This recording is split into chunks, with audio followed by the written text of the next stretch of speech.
तो friends, welcome back to our channel education and learning point. दोस्तों, ये आज का हमारा टेस्ट नंबर 30 है। तो चलिए शुरुआत करते हैं पहले प्रश्न की। पहला प्रश्न हमारा, गोविंद सागर झील कहाँ स्थित है? गोविंद सागर जो झील है वो कहाँ पर स्थित है? इसका आंसर क्या होगा? Option B is correct, Himachal Pradesh में, जो कि बिलासपुर जिले में है। बिलासपुर जिले में है। और ये जो गोविंद सागर झील, इसका जो नाम रखा गया है, ये रखा गया सिखों के जो 10वें गुरु हैं। सिखों के 10वें गुरु कौन थे? गुरु गोविंद सिंह। गुरु गोविंद सिंह, उनके नाम पर रखा गया था गोविंद सागर झील।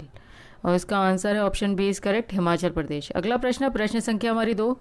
भारत में विशालतम लैगून निम्न में से कौन सा है? जो विशालतम लैगून है वो कौन सा है? इसका आंसर होगा option A is correct, Chilika lagoon. Bharat का विशालतम लैगून चिल्का लैगून। अगला प्रश्न, प्रश्न संख्या 3।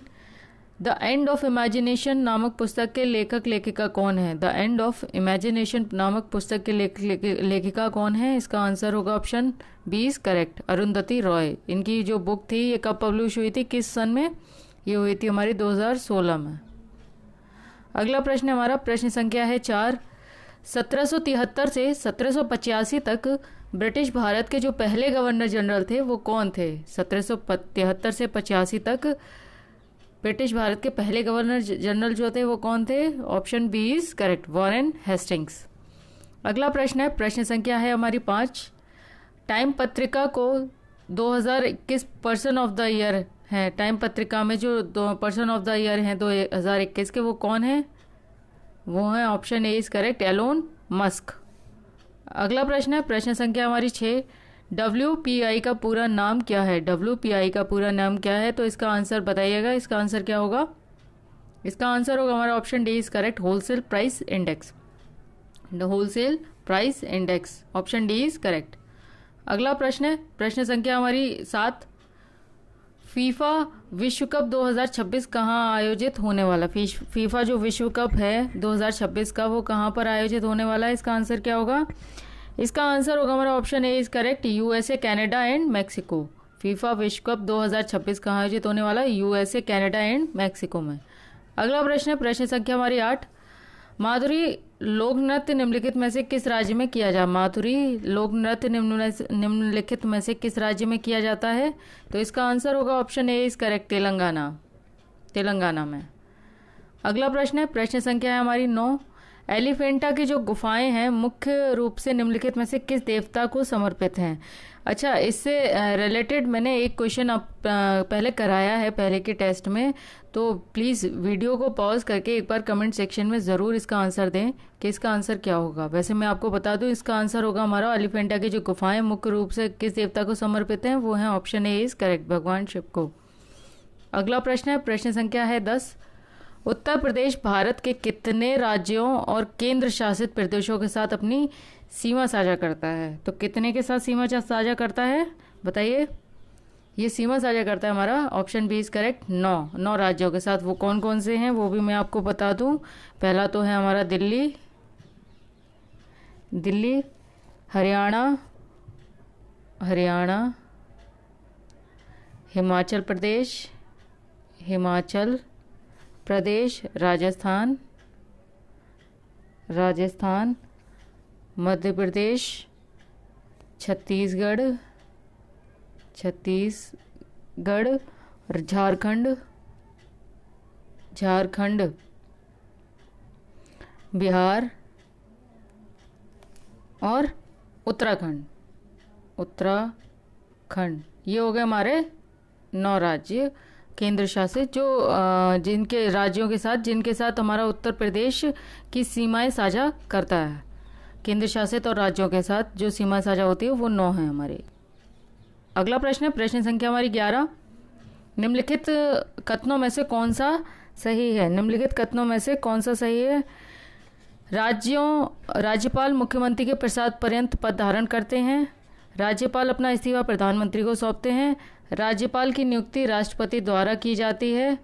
और राज्यपाल के रूप में नियुक्ति के लिए न्यूनतम आवश्यक जो आयु है वो 30 वर्ष है। तो इसका क्या आंसर होगा हमारा? इसका आंसर बताइए। पॉलिटी का क्वेश्चन है ये।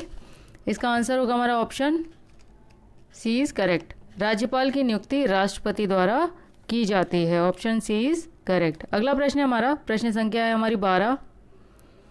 निम्नलिखित में से किसने 1837 में पहली बार ब्राह्मी लिपि को समझा था? निम्नलिखित में से किसने 1837 में पहली बार ब्राह्मी लिपि को समझा था? तो ब्राह्मी लिपि को सबसे पहली बार किसने समझा था 1837 में? तो इसका आंसर होगा option D is correct, James Prinsep ने।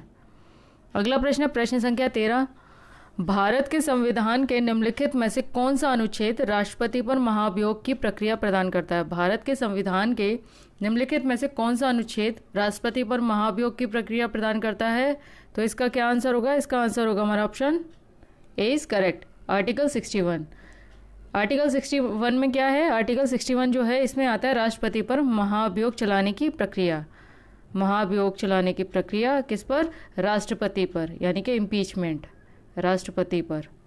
और जो हमारा बाकियों के बारे में बता दूं, ऑप्शन बी जो है हमारा आर्टिकल 51, इसमें क्या आता है? आर्टिकल 51 जो है ये है अंतर्राष्ट्रीय शक्ति और सुरक्षा की अभिवृद्धि।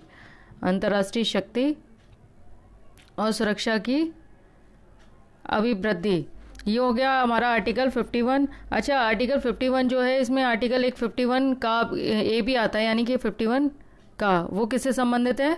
वो हमारा रिलेटेड है, हमारा वो रिलेटेड है मूल कर्तव्य, मूल कर्तव्य यानी कि फंडामेंटल ड्यूटीज।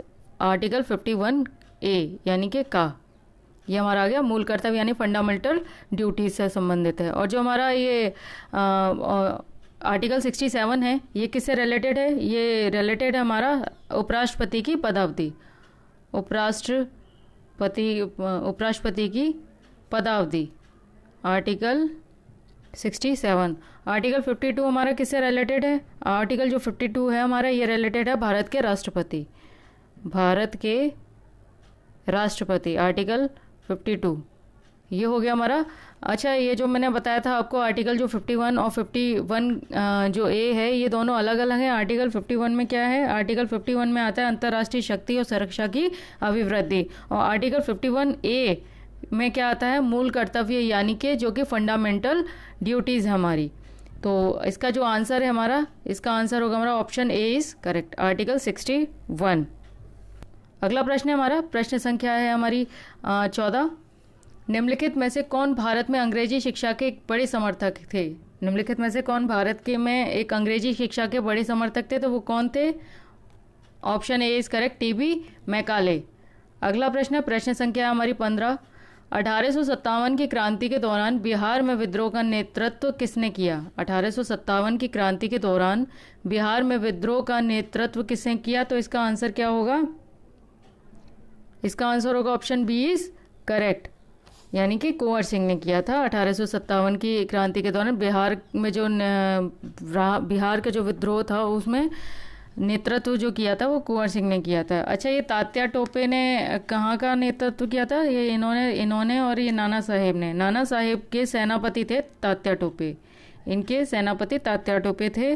और जब ये लड़ाई उत्तर प्रदेश के कानपुर तक पहुंची तो वहाँ नाना साहेब को नेता घोषित कर दिया गया था, और यहीं पर तात्या टोपे ने आज़ादी की लड़ाई लड़ी और अपनी जान गंवा बैठे। ये तो हो गया इनका। और रानी लक्ष्मीबाई थी, इन्होंने कहाँ का नेतृत्व किया था? तो इन्होंने किया था ग्वालियर, झांसी की रानी ने ग्वालियर में नेतृत्व किया था। नाना साहेब और सेनापति के साथ, सेनापति जो इनके थे तात्या टोपे, इनके साथ मिलकर इन्होंने ग्वालियर तक मार्च किया और उस पर कब्जा भी कर लिया रानी लक्ष्मीबाई ने। जो इसका आंसर है वो है option C is correct, Kunwar Singh. अगला प्रश्न है हमारा, प्रश्न संख्या है 16। वन्यजीव अभ्यारण्य माफ कीजिएगा, वन्यजीव अपराध नियंत्रण ब्यूरो पर्यावरण, वन और जलवायु परिवर्तन मंत्रालय के तहत एक सांविधिक बहुविषयक निकाय है। इसका मुख्यालय कहाँ स्थित है? फिर से बता दूं मैं आपको, वन्यजीव अपराध नियंत्रण ब्यूरो पर्यावरण, वन और जलवायु परिवर्तन मंत्रालय के तहत एक सांविधिक बहुविषयक निकाय है। इसका मुख्यालय कहाँ स्थित है? इसका क्या आंसर होगा हमारा? इसका आंसर होगा हमारा option A is correct, new Delhi में। अगला प्रश्न है हमारा, प्रश्न संख्या है 17। निम्नलिखित में से कौन सा भारत और चीन के बीच स्थित एक पहाड़ी दर्रा है? भारत और चीन के बीच जो स्थित पहाड़ी दर्रा है वो कौन सा है? काफी बार आपने सुना होगा। इसका ऑप्शन है हमारा, इसका जो आंसर है वो option C is correct, Karakoram दर्रा। अगला प्रश्न है हमारा, प्रश्न संख्या है हमारी 18। किस अंतरिक्ष एजेंसी ने जानबूझकर एक अंतरिक्ष यान को क्षुद्र ग्रहों में दुर्घटनाग्रस्त करने के लिए डर्ट मिशन शुरू किया? किस अंतरिक्ष एजेंसी ने जानबूझकर एक अंतरिक्ष यान को क्षुद्र ग्रहों में दुर्घटनाग्रस्त करने के लिए डर्ट मिशन शुरू किया? तो इसका क्या आंसर होगा?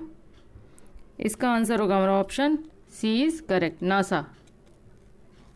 अगला प्रश्न है हमारा, प्रश्न संख्या है हमारी 19।